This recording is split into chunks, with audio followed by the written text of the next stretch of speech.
नमस्कार। आप देख रहे हैं पॉलिटिकल आइडिया और मैं हूं प्रदीप कुमार। मित्रों, आज हम एक गंभीर विषय पर बातचीत करने के लिए आपके सामने उपस्थित हैं। आज हमारा मुद्दा है कि क्या मैथिल समाज जो है, जो बिहार का एक तरह से कह सकते हैं कि उत्तर बिहार का अधिकांश हिस्सा को मिथिला के नाम से जाना जाता है। जॉर्ज ग्रियर्सन के नक्शे के अनुसार मैथिली भाषी क्षेत्रों को ही मिथिला कहा जाता है। जो मिथिला का ऐतिहासिक अगर परिप्रेक्ष्य देखें तो माता सीता का नाम ही मैथिली था और उन्हीं के नाम पर कह सकता हूं मैं कि ये इस क्षेत्र को पहचाना जाता है, जाना जाता है। तो आज हम एक विश्लेषण, एक मुद्दे पर जिस पर चर्चा करने जा रहे हैं, वो मुद्दा है कि क्या मैथिल इंटरनेशनल मारवाड़ी हो गए हैं। तो अगर इस बात को समझने से पहले समझना होगा कि मारवाड़ियों का मतलब क्या है। मारवाड़ी का मतलब कोई जाति नहीं है, वैसे ही मैथिलों का भी मतलब कोई जाति नहीं है। जो मिथिला क्षेत्र में रहने वाले लोग वो मैथिल हैं, चाहे वो किसी भी जाति के हो, किसी भी संप्रदाय के हो। वैसे ही जैसे मारवाड़ क्षेत्र के रहने वाले लोग मारवाड़ी कहलाए, चाहे वो जाति उनकी कोई भी हो। हाँ, लेकिन एक विशेष बात जो मैं आपकी ध्यान में पहले ही दे दूं, जिसे हम कहते हैं डिस्क्लेमर, ठीक है, वो उस रूप में ही इसको लिया जाना चाहिए कि दुर्भाग्य से मारवाड़ी का मतलब समझा जाता है वैश्य बनिया, वैसे ही मैथिल का मतलब समझा जाता है मैथिल ब्राह्मण। लेकिन मेरा मुख्य उद्देश्य ये नहीं है कि किसी जाति मारवाड़ी को मैं वैश्य वर्ग से जोड़कर देखूं और मैथिल को ब्राह्मण से जोड़कर देखूं। हाँ, ये बात तय है कि मारवाड़ी चूंकि व्यापार करने के लिए ही जाने जाते हैं, चाहे वो मारवाड़ी किसी भी जाति के हों, तो जन्मना वो व्यापारी सभी के सभी वैश्य समाज के नहीं हैं, लेकिन कर्मना आप कह सकते हैं कि वो सभी के सभी व्यापारी हैं। और इसलिए मैंने कहा कि मैथिल इंटरनेशनल व्यापारी हैं और मारवाड़ी व्यापारी। तो आप समझने आपको शायद समझ में आएगा, हिंदुस्तान का कोई भी इलाका, कोई भी क्षेत्र आप जहां चले जाइए, चाहे वो नेपाल की सीमा हो या बांग्लादेश की सीमा हो, मतलब चाहे वो बंगाल का बांग्लादेश का सीमा हो, नेपाल का बिहार का सीमा हो, या कश्मीर से लेकर कन्याकुमारी तक, कहीं भी आप चले जाइए, आप शहरी अर्ध शहरी क्षेत्रों में जहां कहीं भी छोटा मोटा बाजार भी है, वहां आप कुछ न कुछ मारवाड़ी समाज के लोगों को पाएंगे कि वो व्यापार करने के लिए वहां गए हैं, जहां गए वहीं के होकर रह गए। लेकिन एक मारवाड़ियों में और मैथिलों में अंतर क्या है कि मारवाड़ी जहां कहीं भी गए हैं, उन्होंने अपनी संस्कृति को नहीं छोड़ा है। आज भी आप चाहे पटना में रहने वाले मारवाड़ियों से बातचीत करें, या आप दिल्ली में रहने वाले मारवाड़ियों से बात करें, या तमिलनाडु से लेकर चेन्नई हो, या फिर बंगाल का मालदा हो या मुर्शिदाबाद हो, जहां कहीं भी मारवाड़ी परिवार है, उन्होंने अपनी भाषा, अपनी संस्कृति को बचा कर रखा है, संजो कर रखा है। ठीक, तो मारवाड़ी समाज को अगर हम एक इस रूप पे देखें कि मारवाड़ी हिंदुस्तान के किसी हर कोने में आपको मिलेंगे, क्या करते हुए, व्यापार करते हुए, व्यवसाय करते हुए, चाहे व्यवसाय छोटा हो या कोई लक्ष्मी मित्तल हो, मतलब बड़ा व्यवसाय हो, छोटा हो या बड़ा हो, लेकिन वो व्यापार ही करेंगे। ये बात मारवाड़ियों के संबंध में कहा जा सकता है दावे के साथ, चाहे वो किसी भी जाति के हो। अब आप कहेंगे कि मैथिल कैसे इंटरनेशनल व्यापारी हुए, इंटरनेशनल मारवाड़ी हुए। मैंने कहा है व्यापारी नहीं, इसलिए कि व्यापार करना मैथिलों के खून में नहीं है, मैथिलों के डीएनए में नहीं है। अगर हम मिथिला, मैं कोई इतिहासकार नहीं हूं, न मैं कोई समाजशास्त्री हूं, मैं एक राजनीति शास्त्र का विद्यार्थी होने के नाते मेरा जो अपना समझ है, अपनी समझ है, उसके आधार पर मैं कह सकता हूं कि 3C ने मैथिलों को मजबूर कर दिया इंटरनेशनल मारवाड़ी बनने के लिए। मारवाड़ी मतलब से यहां पर पलायन से है मेरा कहना, क्योंकि मारवाड़ी भी जितनी संख्या में मारवाड़ में होंगे, उससे 1000 गुना संख्या में वो मारवाड़ के बाहर है। वैसे ही मैथिल भी मिथिला की तुलना में मिथिला के बाहर ज्यादा मिलेंगे आपको। इसीलिए मैंने कहा कि इंटरनेशनल मारवाड़ी। तो मैंने कहा कि 3C ने मैथिलों को इंटरनेशनल मारवाड़ी बना दिया। मतलब आप कश्मीर से लेकर कन्याकुमारी तक चले जाइए, नौकरी हो चाहे पढ़ाई करना हो, चाहे जीवन के किसी भी क्षेत्र में अगर आने वाली चुनौतियों से मुकाबला करने के लिए उनको कोई अवसर की तलाश है अगर, तो वो अवसर उनको मिथिला से बाहर ही मिलेगा। मतलब वो मिथिला छोड़कर और दुनिया के किसी भी कोने में, न केवल कश्मीर से कन्याकुमारी, बल्कि आप दुनिया की सबसे बड़ी शक्ति, आर्थिक और शैक्षणिक शक्ति वर्तमान में, जिसे हम दावे माने सहर्ष से स्वीकार कर सकते हैं कि अमेरिका से लेकर आप नॉर्थ अमेरिकन कंट्रीज तक हर जगह आप नौकरी करते हुए मैथिलों को पाएंगे। हाँ, उसमें जैसे ही मारवाड़ी की पहचान, चाहे वो किसी भी जाति का हो, वैसे की पहचान है, वैसे ही मैथिलों में जिस किसी भी जाति के हो, प्रायः अगर आप मैथिली बोलते हैं अगर बिहार के बाहर जाकर, तो आपको मान लिया जाता है कि आप मैथिल ब्राह्मण होंगे। उसका कारण है। उसका कारण क्या है, ये समझने का प्रयास कीजिए। पहले मैं संदर्भ पे आता हूं, फिर मैं उसके पर जाता हूं। कारण क्या है कि मारवाड़ी, जैसा मैंने कहा कि मारवाड़ में कोई भी जाति हो, लेकिन वो व्यापार करने के लिए जाना जाता है। वैसे ही मिथिला में जाति कोई भी हो, तुलनात्मक रूप से अगर हम देखें तो अंक गणित के आधार पर वो रेशियो अलग अलग आएगा। जैसे सामाजिक विकास क्रम में हर जाति की अलग अलग विकास हुई है, उसका भी ऐतिहासिक कारण है, जिस पर हम कभी अलग चर्चा करेंगे। ठीक है, तो अगर जो एक समाज के अंदर ब्राह्मण थोड़ा ज्यादा शिक्षित मिलेंगे आपको, जो सवर्ण, जो सामान्य जाति के लोग हैं, उनका विकास पहले हुआ, शैक्षणिक सामाजिक विकास पिछड़े वर्गों का बाद में हुआ, फिर अब दलित समाज, अनुसूचित जाति जनजाति समाज के लोगों का विकास की प्रक्रिया, जो एक क्रम है, वो सब जगह है, पूरे देश भर में है। अब पूरे देश भर में नहीं बल्कि पूरी दुनिया में है। कहीं ना कहीं आप अमेरिका के उदाहरण के लिए मैं बता रहा हूं, व्हाइट और ब्लैक का मामला देख लीजिए, हर जगह है। खैर, तो जिस प्रकार से मारवाड़ी समाज को व्यापार करने के लिए जाना जाता है, वैसे ही मिथिला का मतलब ही होता है कि पढ़े लिखे लोगों की धरती होगी।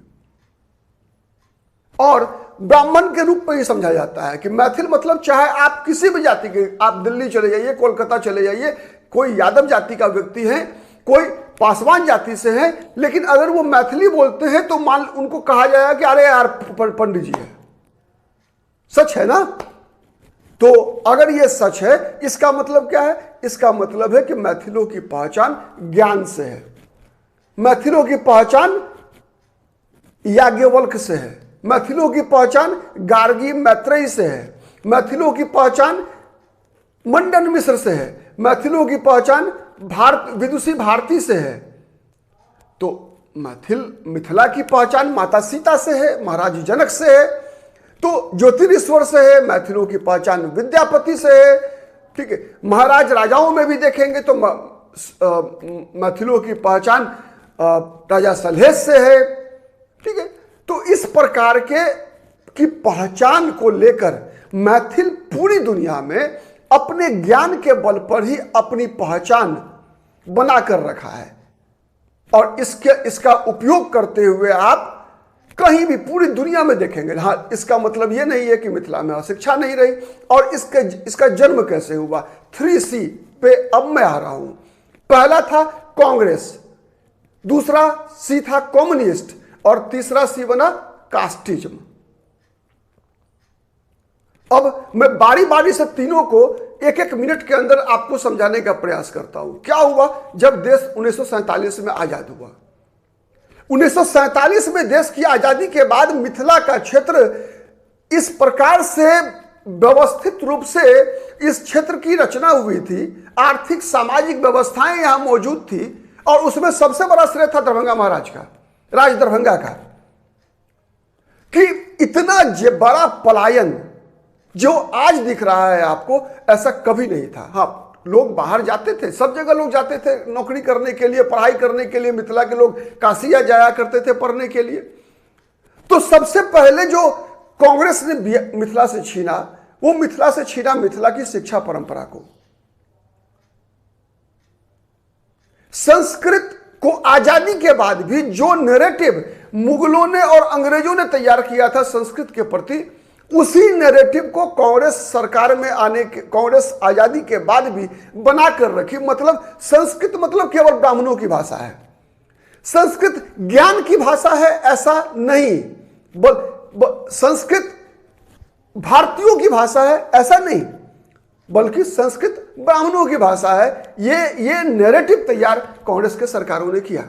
दूसरा काम क्या किया कि जितने भी राज दरभंगा द्वारा स्थापित उद्योग धंधे थे, इन पर इनकी बुरी दृष्टि, मतलब जितने भी मतलब राज खत्म होने के बाद, महाराजाओं का प्रिवी पर्स खत्म होने के बाद, लोकतंत्र के बाद, भारत में आजादी के बाद जितनी भी राज दरभंगा की संपत्ति थी, सब संपत्तियों पर कांग्रेसियों की कुदृष्टि पड़ी और बारी बारी से उन संपत्तियों को, चाहे वो फैक्ट्री रही हो, सकरी चीनी मिल, हसनपुर चीनी मिल रही हो, अशोक पेपर मिल रही हो, पटना में आर्यावर्त, इंडियन नेशन, मिथिला में अखबार रहा हो, हर इंडस्ट्री, हर उद्योग, चूंकि आपको मैं बताऊं जानकारी के लिए, मिथिला आर्थिक रूप से भी लगभग समृद्ध था। मिथिला जाना जाता था, जो कृषि उत्पादन के मामले में अगर देखेंगे तो ईख की खेती होती थी मिथिला में, कपास की खेती होती थी मिथिला में, और आप गौर करेंगे तो इसी पर आधारित उद्योग धंधे भी थे यहां। मतलब ईख से चीनी मिल कई थी, दरभंगा महाराज दरभंगा के द्वारा संचालित, उधर हथुआ महाराज वगैरह भी चलाया करते थे, ठीक है। लेकिन आज हम चूंकि मिथिला की बात कर रहे हैं, इसलिए हथुआ महाराज की चर्चा हम कभी अलग वीडियो में करेंगे। लेकिन तो चीनी मिल थी, जूट मिल थी, पेपर मिल थी। खेती किसकी होती थी? खेती होती थी शुगर केन की, ईख की खेती होती थी, कपास की खेती होती थी, मक्का की खेती होती थी, मखाना की खेती होती थी, पान, माछ, मखान, तीनों चीजों की। क्यों? इसलिए कि मिथिला के पास जल शक्ति बड़ी मात्रा में थी और चूंकि बाढ़ग्रस्त इलाका था, इसीलिए राज दरभंगा ने, मैं बताऊं एक चीज, आप कहीं भी मिथिला के रहने वाले हो, प्रायः जो भी बड़े गांव टोले थे, सब में महाराजी पोखर आपने सुना होगा। क्यों? ये सब इतनी व्यवस्थित ग्रामीण व्यवस्था, महाराजी पोखर बड़ा पोखर हुआ करता था, बरसात के दिनों में जो अतिरिक्त पानी आता था पोखर में संचित होता था। आज उन पोखरों के अभाव में, पाट दिए जाने के कारण, कुव्यवस्था के कारण, कुशासन के कारण, और वो शासन प्रणाली जो कांग्रेस ने विकसित किया आजादी के बाद, अधिकतर वो संपत्तियां पाट दी गई, लूट ली गई। जो जितने इंडस्ट्री के जमीनें थी प्रायः लूट लिया गया। अंततोगत्वा उद्योग धंधे सभी बंद हो गए, सभी के सभी, प्रायः 99% उद्योग धंधे बंद हो गए। लगभग 40 के आसपास बड़ी इंडस्ट्रीज थी, हुआ करती थी, सब के सब बंद। और इसको बंद करवाने में कांग्रेसियों के सबसे बड़े सहयोगी रहे बिहार में कम्युनिस्ट।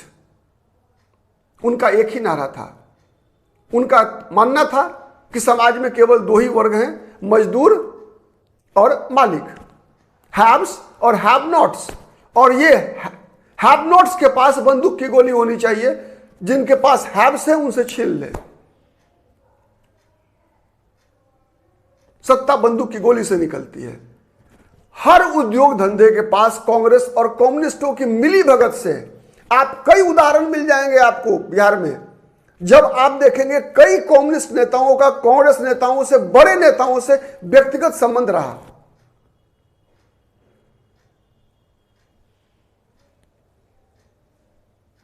तो मिली भगत से कम्युनिस्टों ने हर उद्योग धंधे के पास जाकर, छोटे छोटे उद्योग धंधे बिहार में लाखों की संख्या में थे, कुटीर उद्योग, घरेलू उद्योग, ये सब 80 के दशक तक थे। सबको बंद करवा दिया वामपंथियों ने, कम्युनिस्टों ने और कांग्रेसियों ने लूटा। और वामपंथियों ने नारा लगाया अपने केवल राजनीतिक आधार के विस्तार के लिए, चाहे जो मजबूरी हो हमारी मांगे पूरी हो। और इस मांगे पूरी करते करते सभी उद्योग धंधे बंद हो गए। और मांग पूरी से पेट किसका भरा? पेट भरा केवल पार्टी का, वामपंथी पार्टी का। मैं इसलिए कह रहा हूं इसलिए कि वामपंथी किसी भी राजनेता के पास भी, जो पुराने राजनेता हैं, उनके पास आपको संपत्ति नहीं मिलेगा, व्यक्तिगत संपत्ति नहीं मिलेगा, इस बात से मैं सहमत हूं। लेकिन पार्टी को चलाने के लिए इन लोगों ने मजदूरों से चंदा वसूलने के लिए, मजदूरों को दिग्भ्रमित करने के लिए, हर मजदूर को उद्योग के खिलाफ खड़ा कर देने के लिए, मतलब इंडस्ट्री चलाने वाले केवल शोषक होते हैं, इस प्रकार की धारणा विकसित कर देने के लिए ये कम्युनिस्ट दोषी थे। जब कम्युनिस्ट विचारधारा पूरी दुनिया में खत्म हो रही थी, वह दौर कम्युनिस्ट राजनीति के लिए 80 से 90 तक, 95 तक का दशक दौर स्वर्णिम काल रहा कम्युनिस्टों के लिए, विशेषकर बिहार में। और उसी दौरान बिहार में अधिकतर उद्योग धंधों को बंद करा दिया गया। तो कांग्रेसियों ने लूटा और कम्युनिस्टों ने बेवकूफ बनाया। और इस प्रकार से जितने भी उद्योग धंधे थे, यहां तक कि शैक्षणिक संस्थानों में, अगर कोई किन्हीं व्यक्ति को याद है तो याद करें, 80 से लेकर 2000 का दौर, जब बिहार के हर कॉलेज स्कूल में साल में 3-3 महीना, 4-4 महीने की हड़ताल हुआ करती थी। पढ़ाई के बदले केवल हड़तालें हुआ करती थी। ये तो गनीमत मनाइए कि बिहार जैसे राज्य में लालू यादव का शासन आया तो एक विकृति जातिवाद का आया, लेकिन दूसरी विकृति जो थी हड़तालों का, वो खत्म हो गया। क्योंकि जितने भी कम्युनिस्ट पार्टी के आंदोलन थी, संगठन था, सब के सब जाति के बवंडर में बह गए। जाति के बवंडर में विचारधारा बह गया कम्युनिस्टों का। एक कार्यालय में कम से कम 15 ट्रेड यूनियन हुआ करते थे। और उन ट्रेड यूनियंस में 15 में 12-13 ट्रेड यूनियंस केवल कम्युनिस्टों के हुआ करते थे। ये फलाना सचिवालय कर्मचारी संघ गोपगुट, सचिव स्कूल प्राथमिक शिक्षक संघ सिंह गुट, प्राथमिक शिक्षक संघ फलाना महतो गुट। मतलब एक वामपंथी विचारधारा में भी कई लोगों का, कई नेताओं का अलग अलग दुकान हुआ करता था। और इस चक्कर में क्या हुआ, बिहार का शिक्षा जगत, बिहार में किसी स्कूल कॉलेज में केवल हड़ताल रहने के कारण, साल में 6-6 महीना हड़ताल रहने के कारण 80 से 2000 का जो ये 20 वर्ष का बिहार में कार्यकाल रहा शासकों का, इस दौरान जितने भी स्कूल कॉलेज विश्वविद्यालय, सबकी गरिमा खत्म हो गई, सबके क्वालिटी में ह्रास आता गया। धीरे धीरे यहाँ के लोग शिक्षा, अपने बच्चों को अच्छी शिक्षा दिलाने के लिए भी बिहार छोड़कर जाने लगे। तो रोजगार के लिए पलायन हुआ, शिक्षा प्राप्त करने के लिए पलायन हुआ। उसके बाद जब बिहार में 90 के बाद लालू प्रसाद यादव का दौर आया, जातीय वैमनस्य का दौर आया, तो इस जातीय वैमनस्य के कारण भी बहुत सारे परिवारों ने बिहार छोड़ा। और बिहार छोड़ने में सबसे ज्यादा लोगों का पलायन हुआ बिहार के मिथिला क्षेत्र से। मैथिलों ने पलायन किया। और इस पलायन में जातिवाद की राजनीति, मैं इसके लिए केवल एक राजनेता को दोषी नहीं ठहरा सकता। सभी के सभी, चाहे वो कांग्रेस के मुख्यमंत्री रहे हो, चाहे वो राष्ट्रीय जनता दल के मुख्यमंत्री रहे हो, चाहे नीतीश कुमार रहे हो, हर व्यक्ति ने बिहार को, मिथिला को आगे बढ़ाने की राजनीति नहीं की। हमारी क्षमता का, हमारी मेधा का फायदा बिहार को मिले, मिथिला को मिले, इसकी चिंता किसी भी सरकार ने नहीं की। हर सरकारें, हर राजनीतिक दल ने केवल जातिवाद के आधार पर, जाति बुरी नहीं थी, यह बात भी लोगों को नहीं समझाई गई। जाति का मतलब क्या था हमारे यहां? जाति का मतलब था कार्य विभाजन। जैसे आज के दौर में कोई क्लर्क है, कोई कांस्टेबल है, कोई टीचर है, कोई प्रोफेसर है, ये जातियां थी हमारे यहां। आज आप मैकेनिक बोलते हैं, उसको इलेक्ट्रिक मैकेनिक बोलते हैं, प्लम्बर बोलते हैं, अंतर यही था केवल। अगर आज आपको बढ़ी कहा जाता है तो आपको लगता है कि आपकी जाति के अनुसार आपको टोका जा रहा है, लेकिन वही अगर आपको प्लम्बर कहा जाए, प्लम्बर तो हर जाति के लोग हैं। कारपेंटर हर जाति के लोग हैं। बार्बर, मतलब अगर किसी व्यक्ति को ऐसा माहौल बनाया गया है, केवल समाज के अंदर नहीं है, ये राजनीति ने किया है, ये जातिवाद की राजनीति ने किया कि अगर आपको बार्बर कहा जाए, अगर बार्बर, तो फिर आपको बुरा नहीं लगता, लेकिन आपको हजाम कह दिया जाए तो आपको बुरा लगता है। आपको अगर शिक्षक कहा जाए आपको बुरा नहीं लगता, लेकिन आपको अगर पंडित जी कह दिया जाए, ब्राह्मण कह दिया जाए तो आपको बुरा लगता है कि जाति सूचक शब्दों का इस्तेमाल हो रहा है। तो ये जो नैरेटिव तैयार किया राजनेताओं ने और आजादी के बाद के शासकों ने, इसके कारण मैथिल को एक तरह से मिथिला छोड़कर भागना पड़ा है, क्योंकि मिथिला में ये सभी चीजें कुछ भी मिली नहीं उसको। न काम मिला, न दाम मिला, न सम्मान मिला मैथिलों को। अपने घर में ही ये सभी एक दूसरे के दुश्मन हो गए। और आज स्थिति क्या है? आज प्रायः बहुत सारा ऐसा परिवार है जो मिथिला से अपनी संपत्ति को बेचकर बीघा में जमीनें बेचता है मिथिला की, और स्क्वायर फीट में जाकर दिल्ली, मुंबई या फिर विदेश में जाकर फ्लैट खरीदता है। यह मिथिला का दुर्भाग्य है।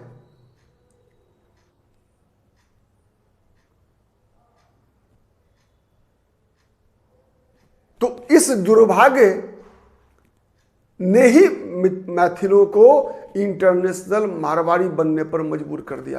काश वो मारवाड़ी भी होते, वो तो मारवाड़ी भी नहीं है। मारवाड़ी तो व्यवसाय करने जाते हैं पूरी दुनिया में, न केवल भारत में बल्कि भारत के बाहर भी बड़े बड़े मारवाड़ी व्यापारी हैं।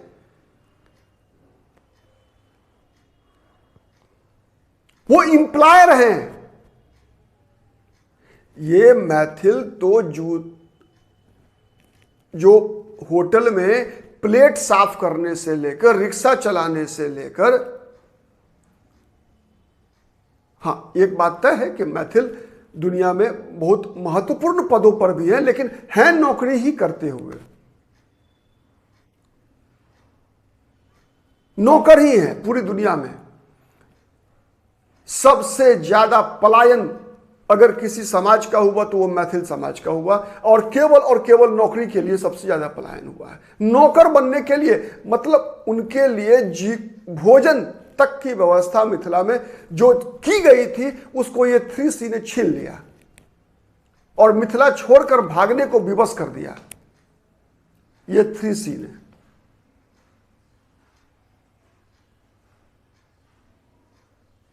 एक उदाहरण के लिए बता रहा हूं, आपको आश्चर्य रहेगा।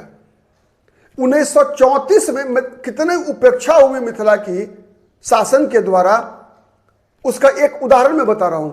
1934 के भूकंप में कोसी का पुल बहा। उस पुल का निर्माण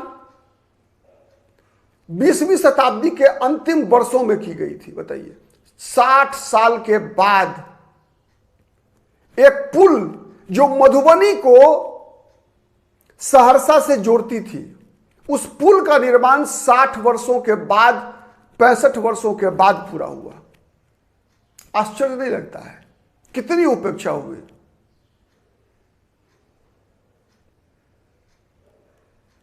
दुनिया